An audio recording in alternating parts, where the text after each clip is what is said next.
Hello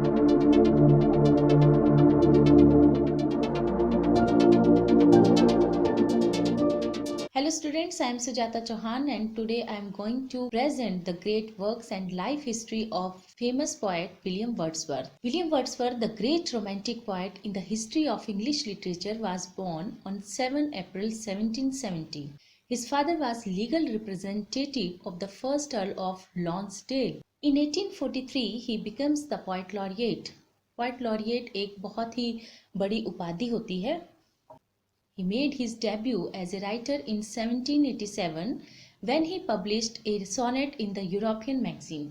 उन्होंने अपने poetic career की जो शुरुआत है राइटर के रूप में 1787 में की और उन्होंने सबसे पहले एक सोनेट पब्लिश किया जो कि बहुत बड़ी वहाँ की मैगजीन द यूरोपियन मैगजीन के नाम से थी, उसमें पब्लिश हुआ. In November 1791, he visited France and became enchanted with the Republican movement. It was the year 1795 that he met Samuel Taylor Coleridge in Somerset and published lyrical ballads in 1798. 1798 में publish किया गया lyrical ballads बहुत ही famous collection थी poems की जिसको Coleridge के साथ इन्होंने जॉइंटली पब्लिश किया.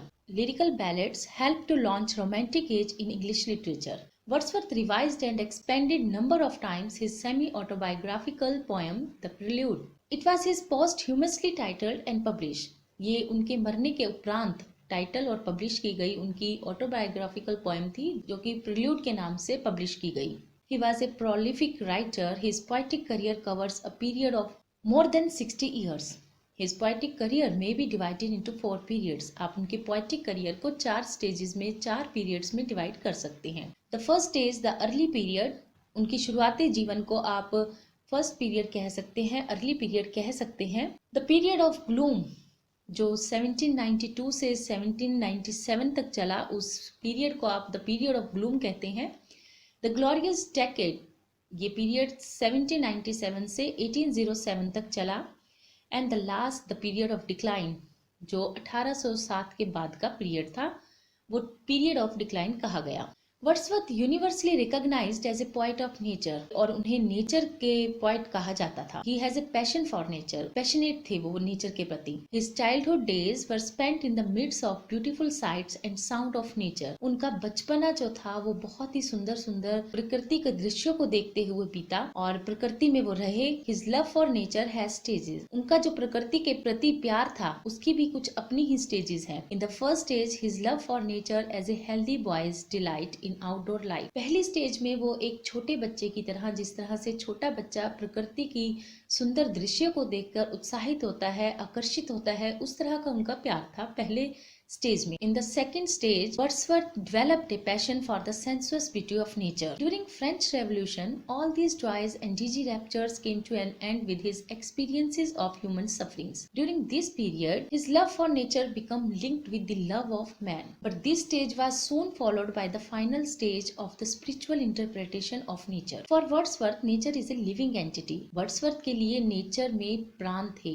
नेचर जीती जागती चीज थी उनके लिए. He has faith that every object of nature is sentient, और उन्हें लगता था कि नेचर की, प्रकृति की हर चीज में जीवन है, प्रकृति के हर चीज जीती जागती है. His approach to nature is mystic also. His mysticism is clearly evident in Tintern Abbey.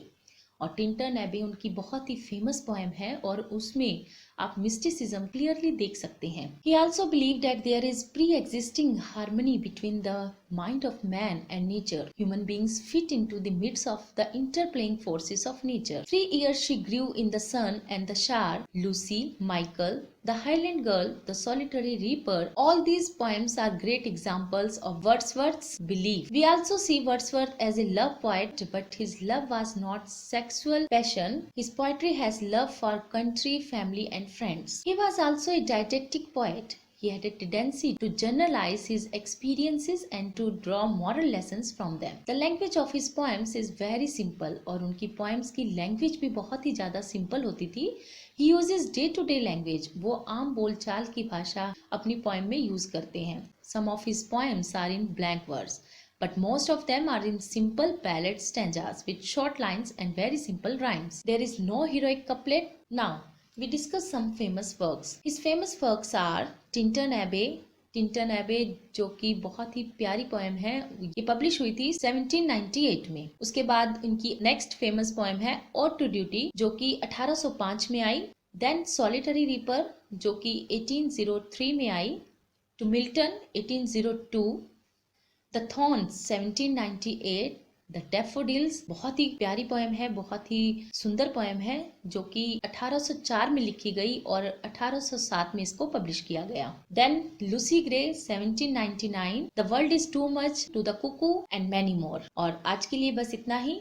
Next video में नए पोएट की लाइफ हिस्ट्री को लेकर आऊंगी। तब तक के लिए आप सभी का धन्यवाद। Thanks for watching me.